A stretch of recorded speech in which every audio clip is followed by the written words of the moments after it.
Matt went from photographer to building and exiting businesses, all by learning to see things differently.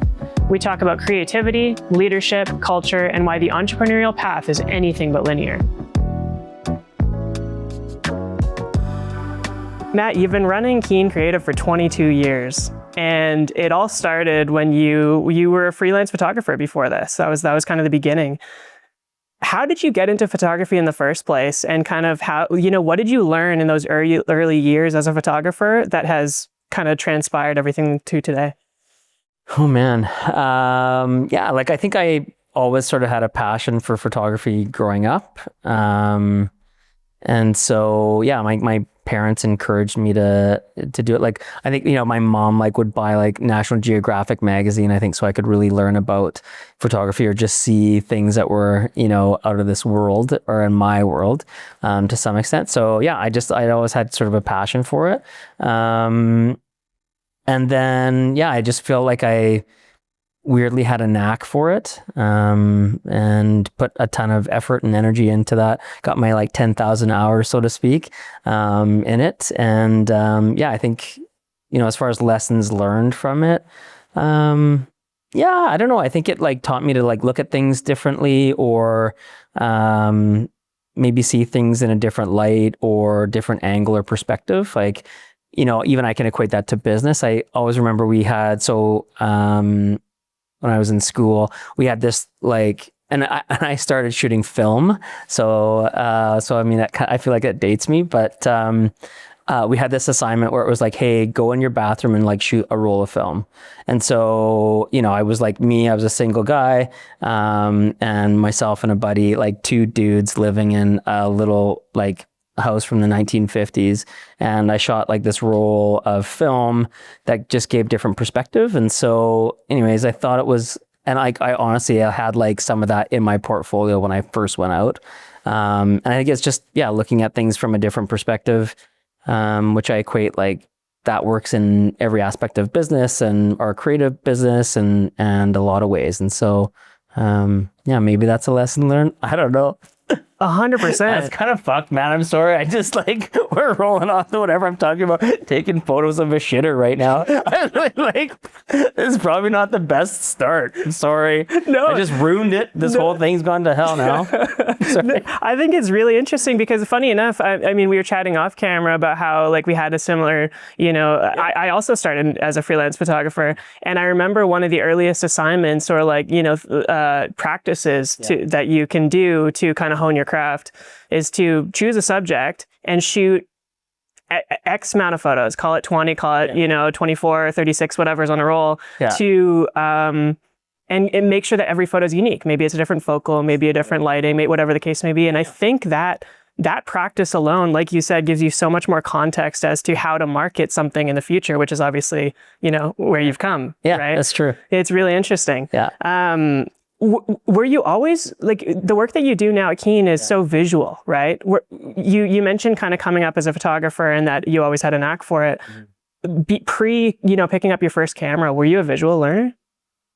Probably, yeah. I think so. I kind of feel to some extent I've taken interesting pieces from my parents and put them together. So my mom, when I was growing up, my mom was an artist and my dad was an entrepreneur. And so I feel having a creative business and looking at, I think that's what I do. I'm a creative problem solver. I would say I'm largely a creative person in every aspect. And so, I think it's just to me, it can be about what ifs. And so, looking at things differently and visually, for sure, there's things that I might see that others don't, or I would say I'm terrible about the details unless it's visual, and then I could be there's a pixel out there and I can't stand it. It's driving me wild. There's different things like that. So I don't know. I think that's a really common conversation among people who are trying to balance art with business, right? And that's there's that dichotomy of are you an artist first, or are you a business person first? And as somebody who's done and seen both sides, how do you balance those two? Well, it's interesting. I think about, to some extent, and my career's had lots of transitions, really, from being, we were talking kind of before I started in more industrial design, and then marketing and photography, and then being, the solo practitioner and doing everything. And then, really then, leading teams and driving business, and then moving that into other businesses. And I think, I think it just like that creativity has enabled me to do, I think interesting things, and regardless of someone saying, okay, that's traditionally like a creative, I associate myself now as like, I'm a creative entrepreneur. And so I'm very much like a visionary. I can see things and connect dots that maybe other people can't, or ideate different businesses or solutions or whatever that might be, that I think is really where now it's where I'm putting my energy and effort into really growing, business and putting my talents behind things. Like I think, realistically, I've had like at Keen 20 something years of working with companies to grow business. And so, over the last number of years, I've also worked on that same practice, and how can I implement my skills and strengths into other businesses that I might have ownership in, or that I might be advising, or whatever it might be. And so, I don't know. Through this journey, you've mentioned that you have stake investment, et cetera, in multiple businesses, and we'll definitely chat about that. Yeah, for sure. But I'm curious if there was like a moment when you from a kid, or when you maybe picked up your first camera or whatever till now, that you kind of felt that, you were on the right path, you were doing the right thing, and this is what you're meant to be doing. It's interesting. Like it's an interesting thing as far as I don't know if I'm there even yet. Like, and in my experience, my career isn't necessarily like linear. Like if you do this, that leads to this, that leads to that, and then that's the end goal. It's sort of this crazy blend of paths and things that intersect that maybe are a bit more streamlined now that I'm in my 40s. But to some extent, like my career, I'm still trying to figure it out. And I think to some extent, the expectation is that they get like locked in this trajectory of like, I need to do this. And the thought is, if I go to school and I take dentistry, well, I have to be a dentist. But the reality is maybe I take dentistry that leads into something else, that leads into something wildly different. And it's like implementing the learnings and practices of those things and combining it to something that maybe, like I think as people transition and grow, our passions and our wants, our needs, and all things change, right? And so, I don't know. I'm still like, I'm 47. I feel like I'm still figuring this out, anyways, so. I think there's a beauty to that, though. I think that's, I think you're right that people have this idea that, once you hit the end goal, you'll know. For sure. Right? Yeah. And, for some people that might be right, and for others that might be wrong. But as creatives, I feel like, it's part of the enjoyment is part of the journey. I know that's cliche, but especially in a creative industry, right? Or getting to, flex the creative muscles or whatever that might look like. Yeah. And I think, as my career has changed, like that point of flexing creative muscles, at one point that was behind the camera, and now that's very different. And so that might be working with like a company to grow value in their business, or working with an entrepreneur to help them like really grow as much value or exit or strategic planning as possible, and putting a creative spin on that. And so it's just like, the skills, the tools, certain things change or grow or evolve. But I still think about it as being creative, right? So. What excites you about what you do today? Yeah, like I think I get really jacked up about, I think it's like working with others, helping others. I have like a huge, passion for entrepreneurship. And so, having more ability to work with other entrepreneurs, help them to realize a vision, help them to grow, their business, or, accomplish something impactful. Like I think, so Keen has this core purpose to create a meaningful, positive impact. And I think about that just like holistically for me. And so how can I, as an individual, create a meaningful, positive impact in like everything I do? So, whether that's like working with the company or, we started a nonprofit, myself and a great friend of mine. And so, how can we, utilize that to do further good in the world and community and all the things. And so all of those things just, I feel super fortunate and grateful for the opportunities that I have to meet with and work with wonderful people and, things like this even, right? Like, I love this ability to just sit down and connect with people. And so that's what gets me up. Yeah, I mean, that's a through line in everything that I've read and our previous conversation to today, is, through the EO side of things, we'll chat about all the different business side. Yeah. But let's touch on the nonprofit you just mentioned. Tell me about what that is and how it came to be. Yeah.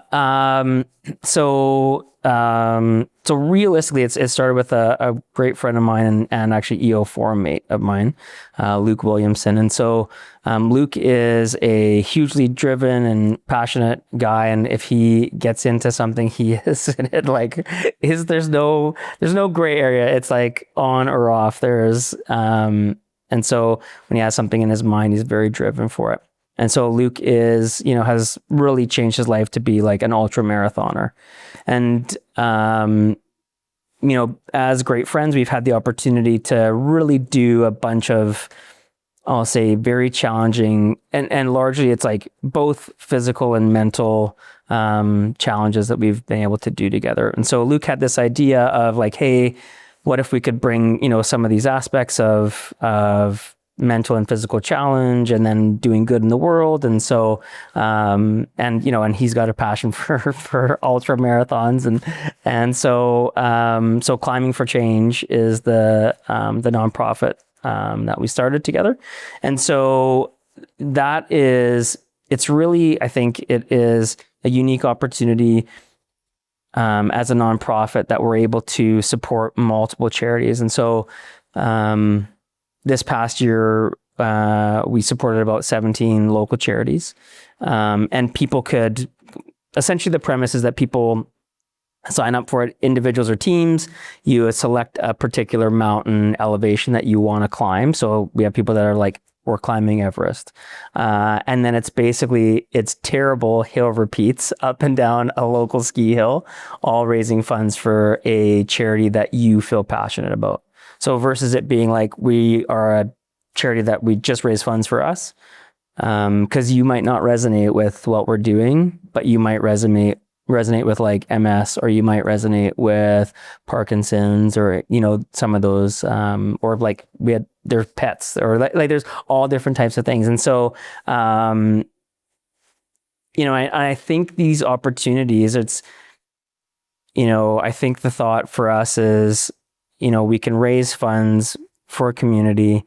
We can do some pretty impactful things, and then also show people that we have capacity to do like really hard things.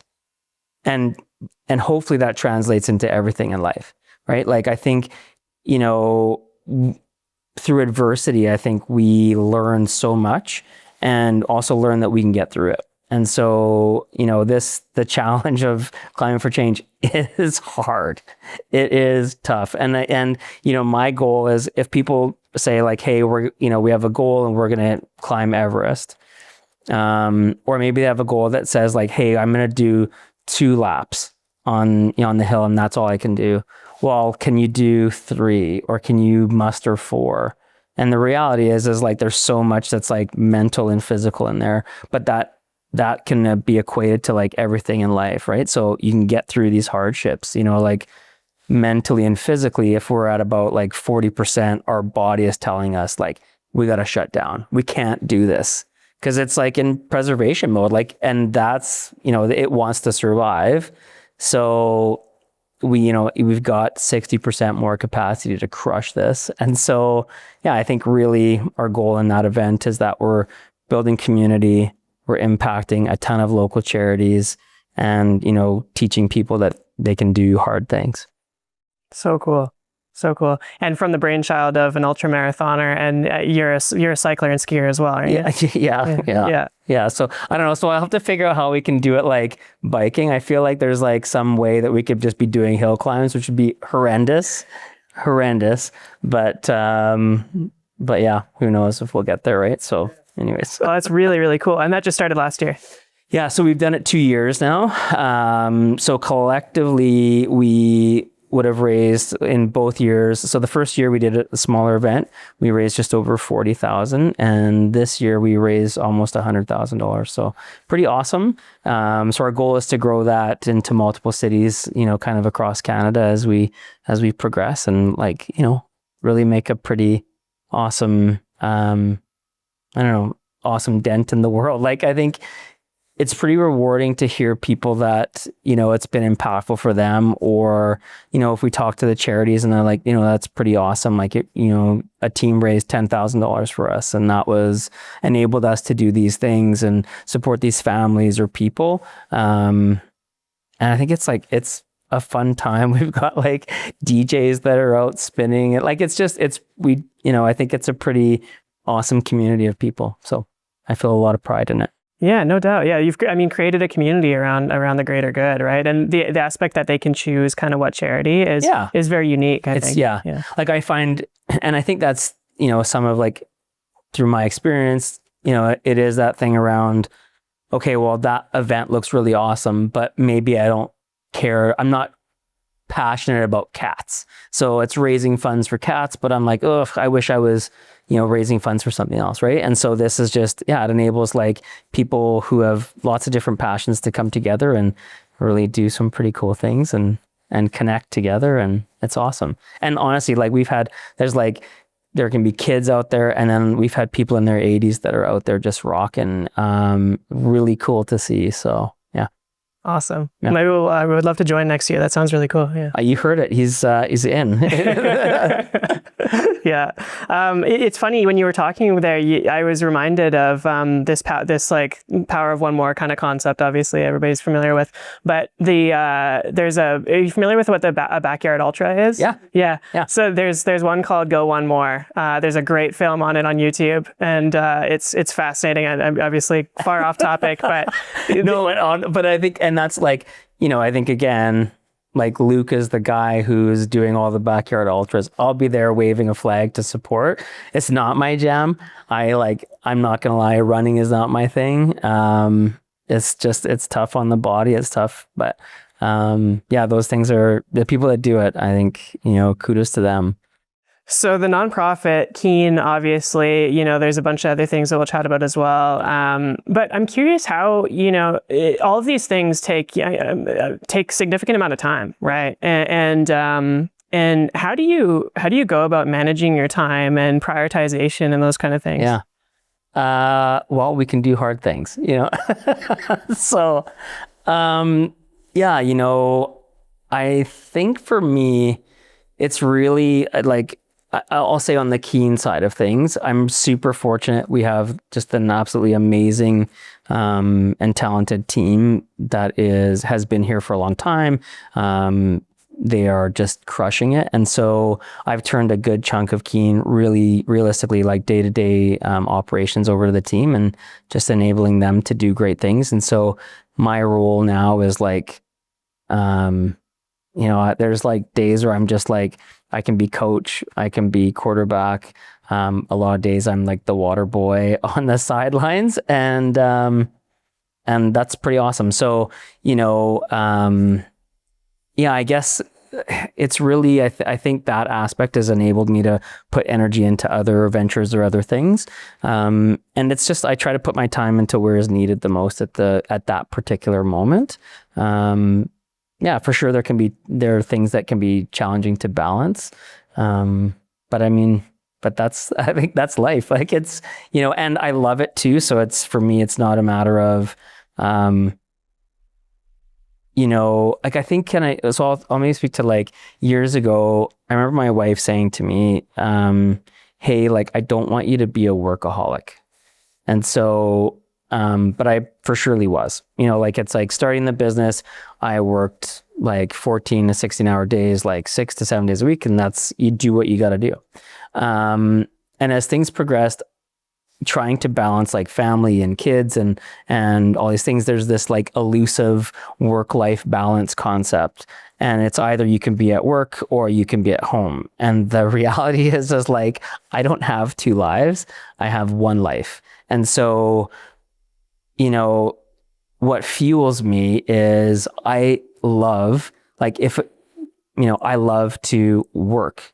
I love to like work with people and create businesses and work with business owners and do creative things. And so that for me is, I am like wildly passionate about it. And so I think it was an interesting thing of, a realization for myself and my wife is that, you know, I'm a better person when I'm like working on the passions of my whole life, not just work and not family.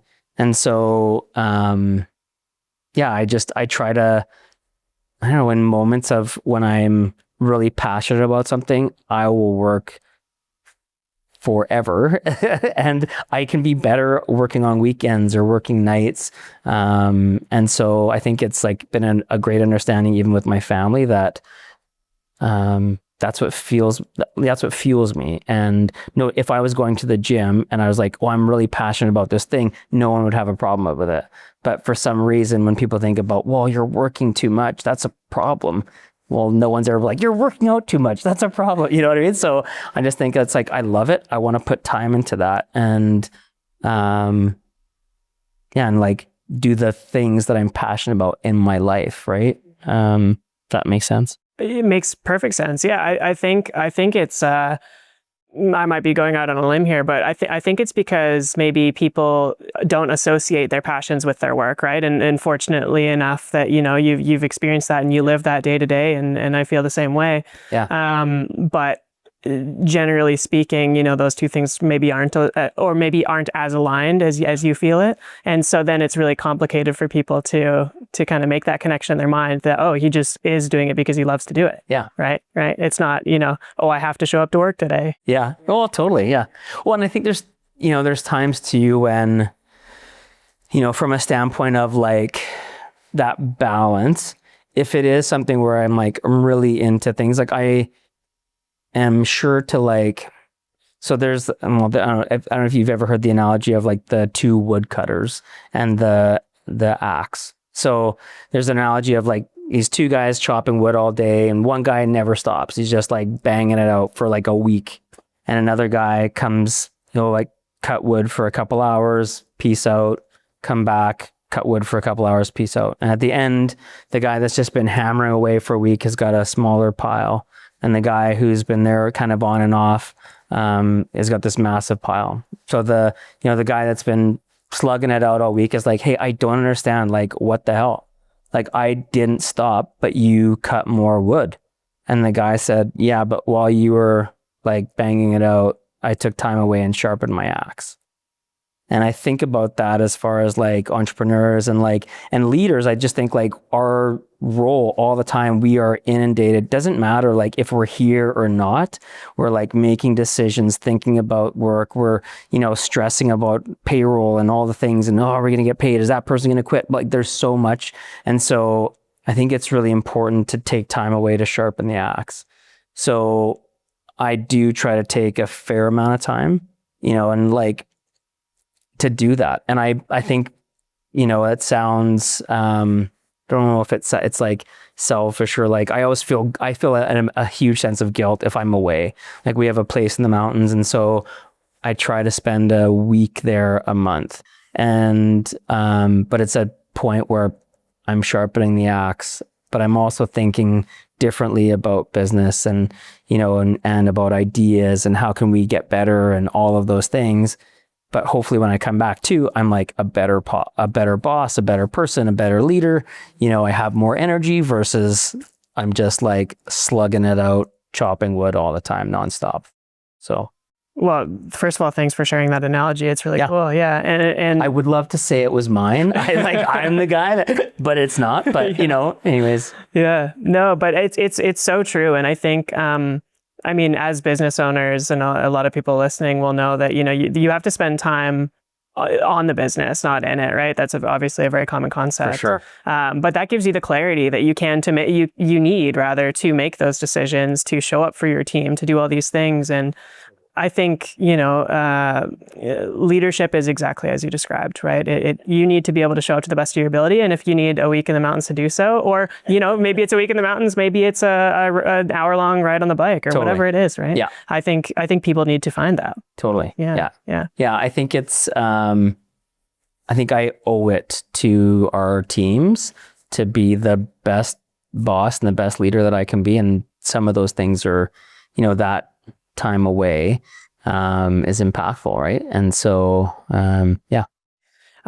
you mentioned near the beginning of the conversation this idea of exit planning, and I know that's something that you're doing a lot of right now as well. So walk me through maybe how that came up in the first place and what you're doing. I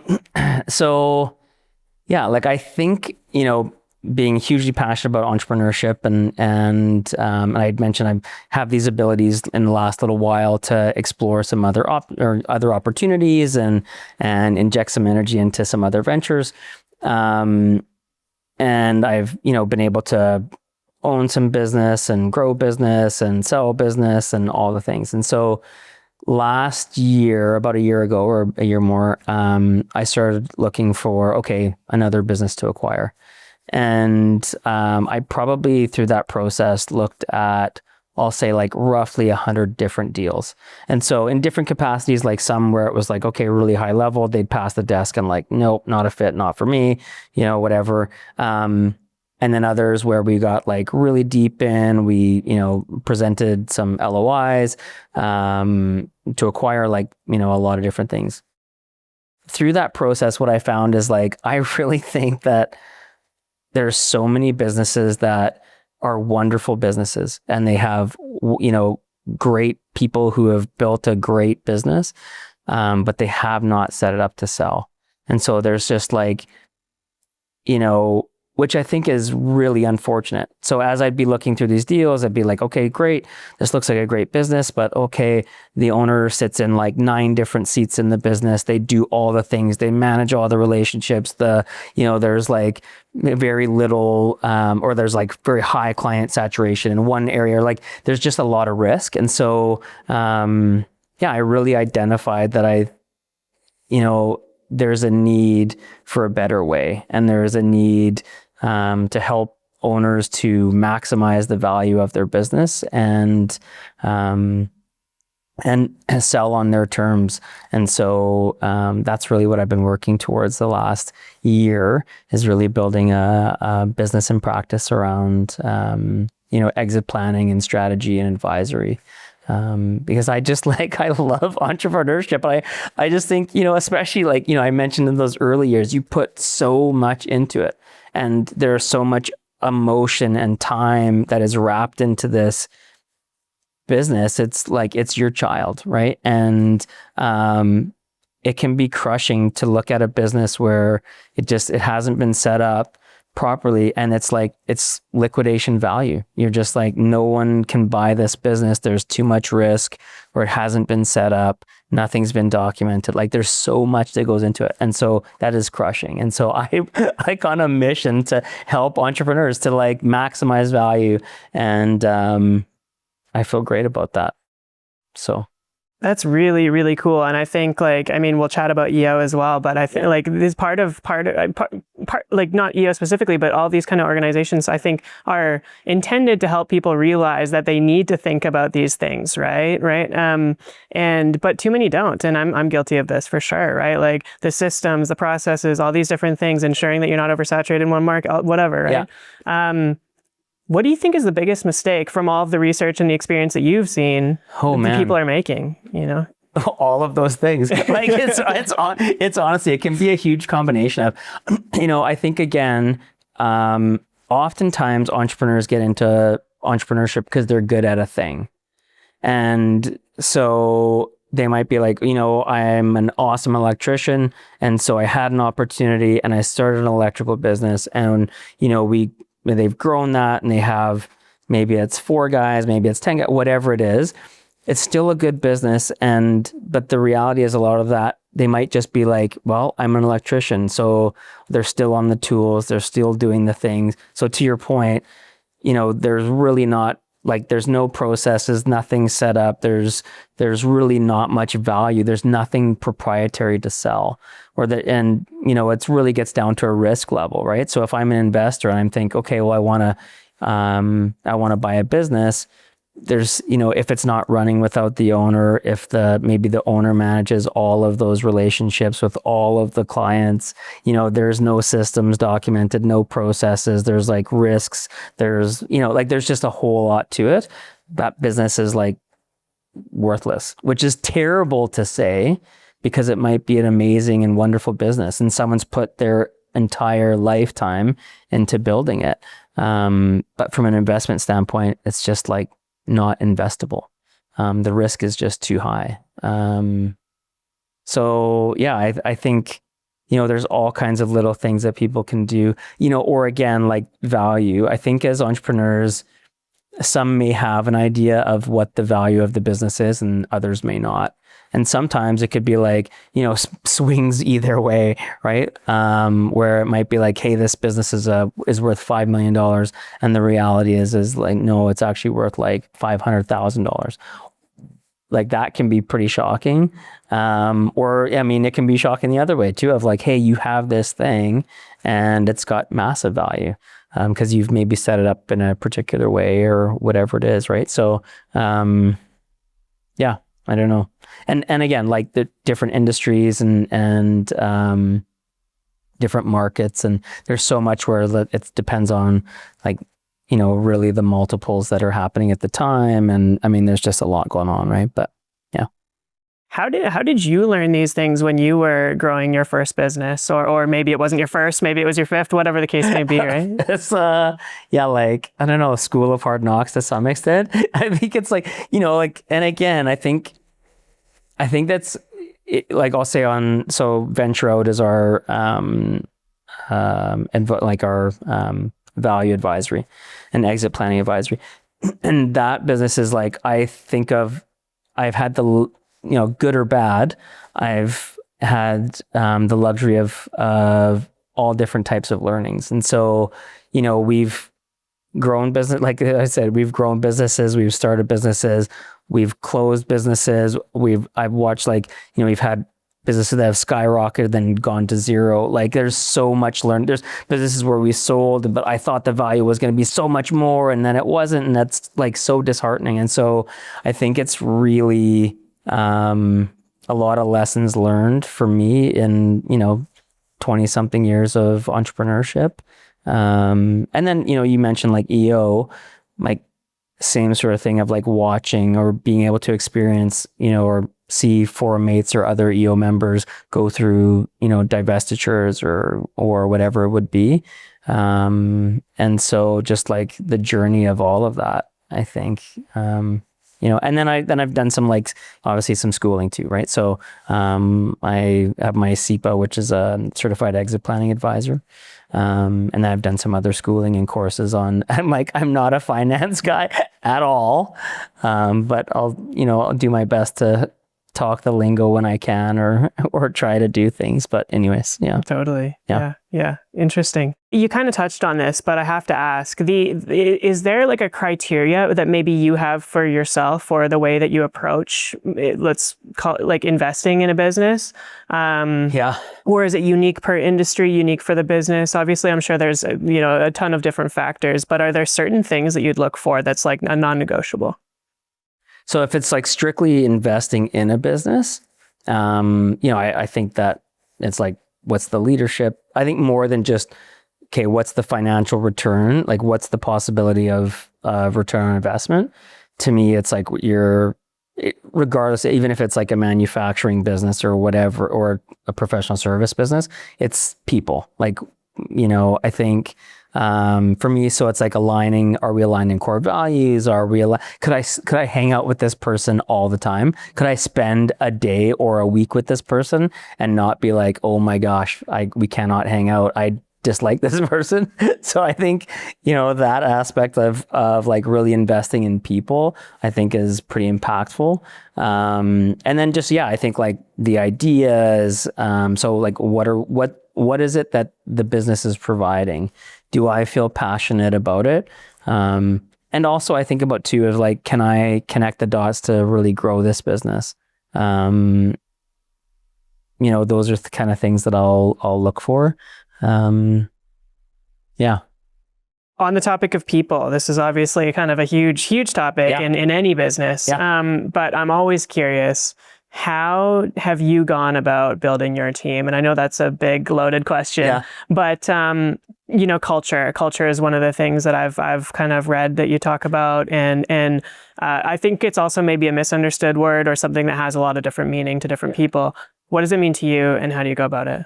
Yeah, to me, like, I think culture is not necessarily just the, hey, do we have beers on Friday or do we get to go out to do a thing? I think to me, culture is like this living, breathing organism of how do we interact. It's like expectations of like, how are we with our clients, to each other?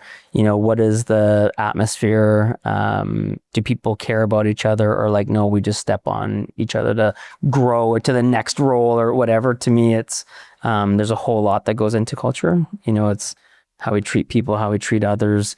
To me, it is something where, like, I don't know, I think we put energy and effort into creating a fairly low stress environment where people want to be. Like, I think we work with these people every day, all day, in a place that I think we should love being, we should love coming to. I want to make sure that like I enjoy seeing every single person in our businesses every day. I don't want to work with people that are dicks, or, I think culture is like a really, a big piece of business, and it doesn't just reside with me. I think there's like this, sort of like common thing where, leaders think that like, oh, I am the culture, or it's like, it's totally my responsibility. We might be accountable for it. And if things sway it, it's our job to maybe get it back on track. But I think really we're to set the tone for it. And I think everyone has to be contributing to it, so I think it's just like setting expectations for me too, of like, I expect that our staff is like caring to our clients, and I expect that they're going to go the extra mile for them. And I expect that, and that becomes, in part culture, right? I expect that people aren't going to be overworked and wildly stressed out and, not operating at their best. So, and I expect that we do fun things, it's all part of it. I think people complicate it, they complicate what it should be, what it should look like. And at the end of the day, you don't want to work with dicks. Yeah, it's pretty simple. Yeah. Like maybe there are people that do, but here, like at Keen, that's not the case. And, like I feel like a ton of pride around our people. I just like, they're like wildly talented, amazing people. I could like hug every single person every day. Like, it's just like, I think they're amazing humans, and I want to continue to like help grow, wonderful team, amazing, talented people. And so my job's to help to contribute to that, so. Have you ever made a bad hire by mistake? God, like in 20 years, never. All the time. Yeah. Like, I shouldn't say all the time. That sounds terrible, but for sure. Like we have, and I think too, so we're typically on the Keen side, we're typically about 20 employees. We've had like hundreds of employees that have worked for us over the years, and some can last for like, or I shouldn't say last, but we've had employees that are here for honestly like 4 days and you're like, oh, this is not good. Or we've had employees that have been here for, 15 years and it's just time for transition or whatever. But yeah, I mean, like some for sure bad hires. There's no, like we've hired, different people that can be dicks. We've hired people that all of a sudden turn very catty, or we had a time here where the culture did change for a beat. It became kind of like us versus them, which is really weird. It was like leadership and the rest of the team, that was not awesome. And so it was really figuring out how to get past that and make a lot of staff changes to get things back on track. We've hired people that had just been like, they seemed like experts, but maybe didn't fit the culture, or they started to change the culture in a negative way. That's not great. So, and I think again, as a leader, it becomes really challenging to both identify, but then also to make changes. It's not just to say like, admit that you were wrong in the hire, but like to take the step to get rid of someone too. It sucks. Like, but as leaders, we owe it to the business. We owe it to that individual too, because there's a high chance that they're not in the right role, right? And so, anyways. I love that framing of that you owe it to that individual as well. I think a lot of people, me included, probably everybody who has ever had to fire anybody, struggles with it. I mean, if you have a heart and you care about people, right? Dude, I've had like times where I am like bawling my eyes out, letting someone go. But it's like, I owe it to the business and I owe it to them, to let them go, or to like, it's just, and again, like other people know it or other people see too. Right. And so, that's the tough part. Like, afterwards, cause as to your point, leading with heart, and I'm for sure an all heart person. It's hard. It's hard to let someone go and you want to believe so much in them. Like, oh my God, like, just, I'm going to give them another week. I'm going to do this. I'm going to try to improve them. I'm going to try to change them. What if we totally change their role into something, like all of these things? And, sometimes that can really jeopardize the rest of the team because they see it too. They know that like Betty or Bob or whatever, that they should have been gone 2 months ago or whatever that is. And so it sucks to hear afterwards where someone says like, oh, you let that person go. Well, thank God, they should have been gone however long ago. Like, right? Like that's lesson learned on you. The analogy of like, everyone says like, hire slow and fire fast or fire quick or whatever. Yes and no. Sometimes you can be too quick, and you never know what someone's going through at the time, and helping them through. You might have a really long-term employee that stays forever and is amazing because you've worked with them. But then there's times when the dick's got to go. So totally. Do you find in those experiences that, or maybe what's the ratio, or kind of help me understand, do people ever self-identify out? You know what I mean? They identify when they come in that this isn't the right fit. Yeah, for sure. I'll say probably like early in my career, or early at Keen, I kind of felt like I was the employee whisperer.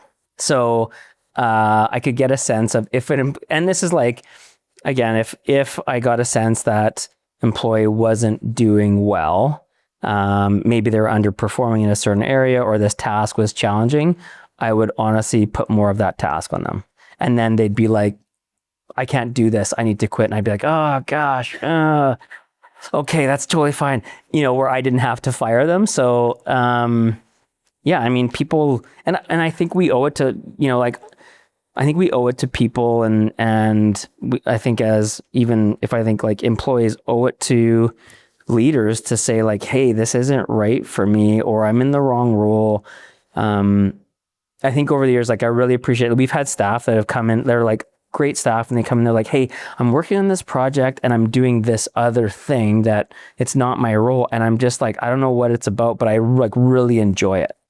And then you're like, okay, well, and we've had the opportunity to really change their role to be doing that. And then they're like super thriving because they're in their sweet spot and they're loving what they're doing. So that can be impactful too. Do you know what I mean? Versus someone just like, I hate this job. Like we've had that too. We had an employee one time that was like, we ran some some like personality assessments and tests, and their personality was like 100% opposite of what the role was. And we're like, are you actually happy here? And they're like, I love it here. This is the people, the culture, but I hate what I do. And it's like, okay, well, that's not great. Let's figure out how we can help you to transition to something else, either here or somewhere else. Because at the end of the day, like people need to be in their sweet spot and happy and doing good things.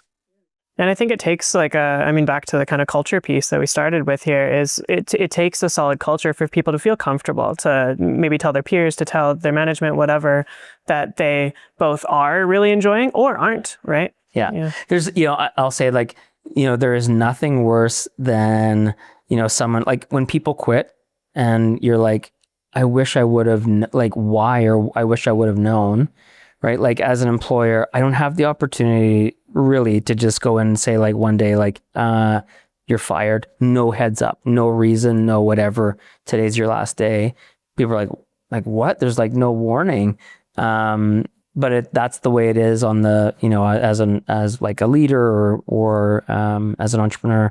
Often people come in and they're just like, hey, today's my last day, or I'm giving my notice. And it's like, well, like why? I wish we would have talked about this. And so I think, people should be, I would encourage people to just be like more open and honest, right? And you never know what comes about and where it might take them to, right? So that's a really interesting thought that you just raised, that, it seems like, and for, I'm not taking a stance on it, but for sure. there's that the legalities around it maybe is that it's more in favor of the employee, which is totally fair. Totally. But then it's not protecting the business from any loss of operations or something like that if somebody does leave. Yeah. Well, and it's tough if like someone's amazing at their role.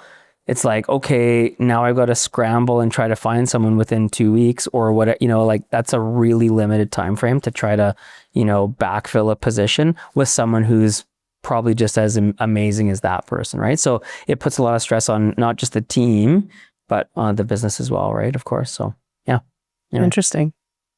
So there you go. So I encourage people, get out there, just open conversations. There you go. 100%. Have more open conversations. The world needs more of it. Totally. Yeah. Honestly, yeah. We talked a little bit about EO, but on a broader scale, I mean, as entrepreneurs, we also need, we were just talking about community within the business, but we need community outside the business. Was that always apparent to you? Did you know that you needed, I can speak for myself and my experience, which was that like, I didn't have friends that were entrepreneurs, and it was hard to chat with, the people that I surrounded myself with at the time about the issues or or even the wins, anything around entrepreneurship. Yeah. What was your experience?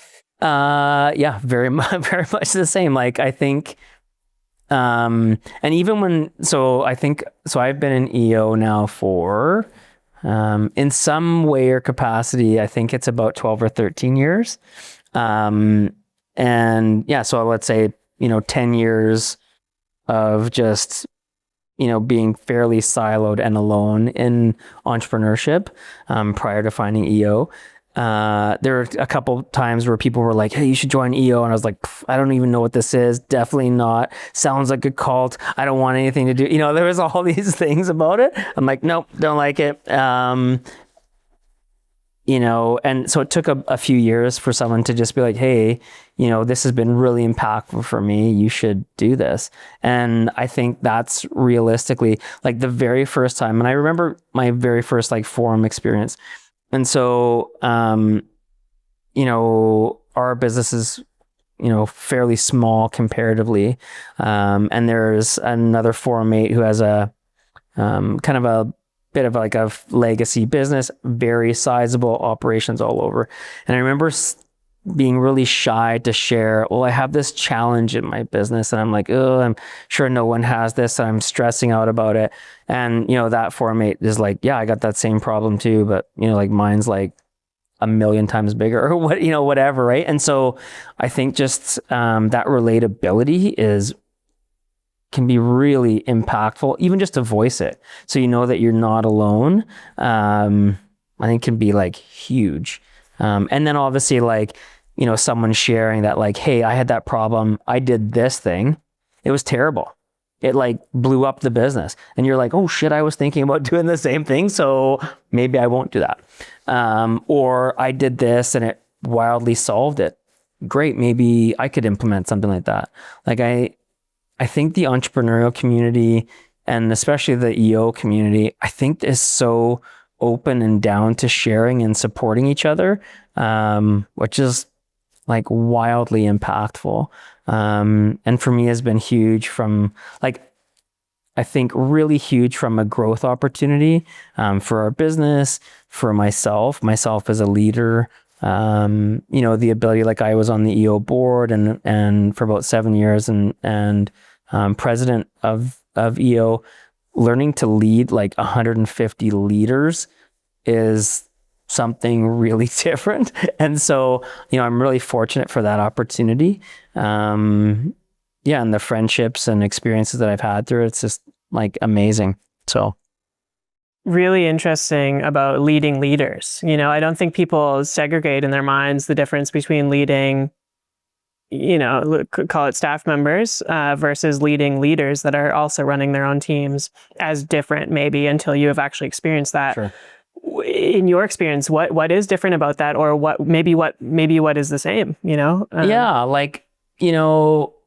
I think the like different, maybe I shouldn't say necessary differences, but to some extent, I think it's just like it's a scarier beast, right? Like I honestly remember going into like my very first EO sort of event and looking in this room and being like, oh my gosh, like that guy runs that business, or I know they own that thing, and just being so intimidated, to then being at the front of the room, like leading all of them. I think, it was just like an amazing experience, and really, it gave me, again, the opportunity to lead the way I would lead, to lead with my heart, to go all in, to be in front of people.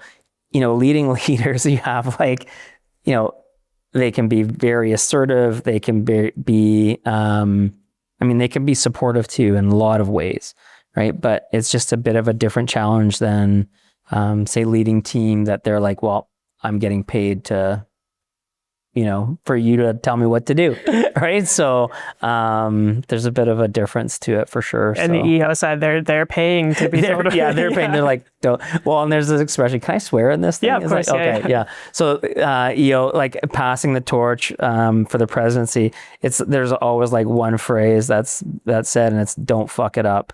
And so, it's like, hey, no pressure, but don't fuck it up. Like, here you go. You're going to be at the helm of this thing, and don't break it. That can be scary. And, and again, following, people who've done amazing things and there's lots of pressure in it, right? But we can do hard things. 100%. Yeah, exactly. Good pressure, right? Yeah. So. Did you ever, can you explained that in your forum that you had, a forum mate that had a sizable business, and you weren't sure if they were going to have similar problems to you. Yeah. But then leading EO as well, I assume there might have been bigger businesses than yours at the time or whatever. Yeah. Ever a sense of imposter syndrome or anything like that came across you, or? All the time. Yeah. I think it's like, it'd be weird if as a leader, there was never a time where you had imposter syndrome. Like I don't know, like regardless, I think every aspect of, like, I could walk into a room and it doesn't matter. I could feel like I could be the most experienced person. I could be, have the most like history and knowledge in what we're doing or talking about or whatever that is. And I'll still walk in there feeling like pretty small. And so, I think it's like, I don't know. I would think it's odd to not have imposter, and no different than like, I can tell myself all these stories in my mind about like why me, why I can't do it, why I shouldn't do it, why I'm going to fail. or I can tell myself that like, hey, you got this, and like there's no one better suited for this. You've had the experience, like all the things, right? So it's tough. It's a mental fortitude, right? It's yeah. For sure. Funny enough, the through line of this conversation, really. Yeah. Honestly, right? Yeah. Like it's I mean, it's, I think everyone naturally experiences that. Like, why me? Right? It's like, so yeah. If you were to be able to go back in time and talk to yourself in 2003 at that time when, you were starting the business. Yeah. Cliche question, but what kind of advice would you give yourself? Don't do it. No, just boy, I don't know. That's a tough question, to be really honest. Because I think as, successes and failures, there's so much, so many learnings that come out of that. Like I was saying, we've had to close some businesses. They were like failing. We had a business where it's like we had for about 8 years. I never took a dime out of that business, but I employed people, and I could sort of validate it by saying, well, I'm employing people and it's doing good, and all these things but at the end of the day, I risked a whole lot for, in my family. We were saddled with a bunch of debt, kind of for what, you know what I mean? So I've learned a bunch through that experience, so I think there's, to give myself advice that might change the trajectory, I don't know if I would. Does that make sense? Like, and people can be like, oh, I don't have any regrets. I don't know if it's necessarily regrets, but it's like, I've had a lot of lessons learned and things I should have done, things I shouldn't have done, things I should have like gone way harder on, things that I should have never touched, but it's brought me to where I am today. It's made me like the leader that I am, the person that I am, the parent that I am. Like, I feel confident in all of those things. And so I've had a lot of expensive lessons, but I wouldn't get rid of them. Do you know what I mean? So I don't know. I really, really admire the answer to that question. I totally agree to an extent. It's one of those things that if you didn't experience, I mean, this is what you're saying. If you didn't experience what you did, then how do you know that you'd be here today? Where you're very happy being. Seriously, right? Yeah, although maybe I would have gone back and be like, buy Bitcoin when it was like, but I mean, aside from some of those things, right? It's led where we are. And so, the challenges that I've had to, or mountains climbed, kind of, so to speak, I'm proud of those. And so, yeah. Something that you said in there that really stuck with me, which is interesting, is that you had to learn when to close a business. Yeah. And I think there's so many resources and there's so many conversations that are being had about when to start, how to start, what to do, etc. There's far fewer, maybe as far as I'm aware, that are about when do you close? When do you close? Yeah. It's tough. Like, I'll say it was very hard. A really tough decision, because again, it was like, we're letting people go. I think just even like, the reputation, like, I was like, okay, people are going to view me as, a loser and all, like all of these things. It's going to impact our other businesses because people are going to be like, start to question and, all these things. And so, but it was the right decision for sure. I regret that maybe I didn't do it sooner. I didn't open my eyes a bit more, but it's so tough. It's really, you want to believe. Like, I think as largely as entrepreneurs, we have a higher risk tolerance, right? So it's like, oh, but if we just get this thing, if we just close that deal, if we just do these things. And the reality is, for us on, the business that we closed, we just got that deal. And that's what really sunk us. It was like, we got this contract. It was amazing. We invested in all these things, product, material, equipment. And then that company canceled the contract, and they were massive. And they were like, well, whatever, sue us. And it's like, well, I'm a little small business. I can't go after this national, organization, right? And so it's really hard, and the impact to myself. Like, it's funny, I was working with a mentor at the time who I couldn't figure out why. I'm like, oh, here's where am I, and this is the impact that it's having on me of closing this business. And he was like, well, you're grieving. And I was like, what? And he was like, you're grieving, like you're in the grieving process. Like, you think about this is like, business is like you're growing a child, right? So I had an 8-year-old child that I had to put down. That's pretty shitty, and it felt terrible, and it, like, the impact that it had. And and again, as a leader, to go to the rest of our team and be like, hey, we've just let all of this team go and we're closing this business. I mean, feels pretty shitty. But it's something that you got to get through. And you're right, people don't talk about it enough. And that was the thing for me too, is when I expressed that, like, hey, I had, with this mentor, I was like, hey, like, felt brutal about the whole thing. And he's like, oh man, if I can share all these losses and times where, he had to close businesses too. And you're like, but you're like, I don't. So, I think that's just part of life. And, like, like, you could use like some sports like cliches around like the Gretzky, like, all the shots you take, or no one's batting 1,000, but like, it's kind of the reality around it is we look at successful people and we think that like they have just crushed every single thing. But the reality is like, their losses are just as, as high or whatever as their wins. And so, yeah. There's a lot of cliches, like you said, like maybe you don't know what success looks like until you know what failure looks like. Like, you're right. Yeah, like, too. And failure is obviously the wrong word to use there, but totally. Really interesting. Yeah. Well, thanks for sharing that. That's cool. Yeah, you're welcome. What does success look like to you? Oh, now? Not fit. No, not closing business. Not closing business.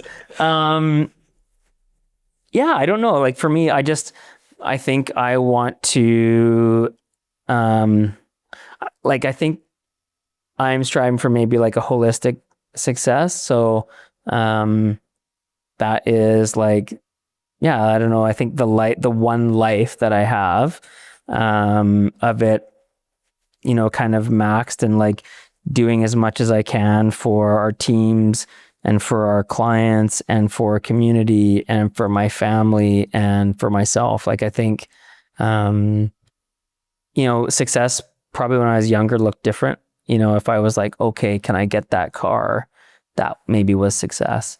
Now it's like, can I create that impact? Can I, build that community? Can I help someone else to succeed? Can I, mentor another team member, or, grow staff, or like, I think all of those things are a success for me. So it's really different than like, maybe with a bit more perspective that it's not just like a financial thing, right? Or if I had that watch, or if I had that, whatever, I don't care about that anymore. I just, think success is pretty different. How many ski days can I get in? How many days can I get on my bike? Like a lot of those things that, that equates to success for me. Yeah. How many mountains were climbed in the charity that year? Honestly, like that's it, right? Like, I think all of those things, right? And like, I think it starts to change to be experiences and relationships, and I hope that I'm building, I think, I don't want to say legacy, but I want to build a life that is impactful for others, and someone can say like, that I was able to like help them or improve their lives or contribute to better somebody, whether that's like clients, team, charitable organizations, kids, whatever that is, right? So, yeah. I'm reflecting on, we've had the opportunity to do maybe, I don't know, 120 of these conversations ish, let's say.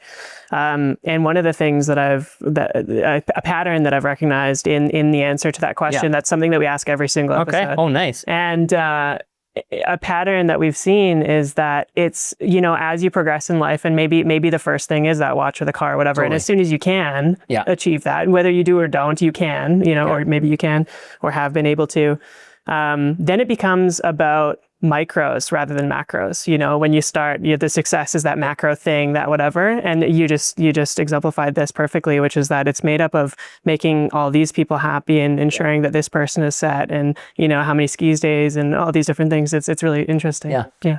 Awesome. Matt, what's next for you? You know, you've got a bunch of things going on, obviously. What does the next couple of years look like, or where your focus is right now? Yeah, you know, like, I think for me, the next couple of years are like, it's just really, I think it's growing business, growing teams, impacting community. Like, it's just like, it's living this sort of like life by design vision that I, you know, see for myself and businesses and teams and community. And I think, like, you know, I don't know if, it's definitely not retiring. Totally. You know, so I just want to continue to do things that like bring joy to my life and to others. And so, more of that. Well, I'm excited to keep following along. Well, thanks, man. I appreciate it. Thanks for this conversation. This was really enjoyable. I really appreciate your time. Thanks for having me on.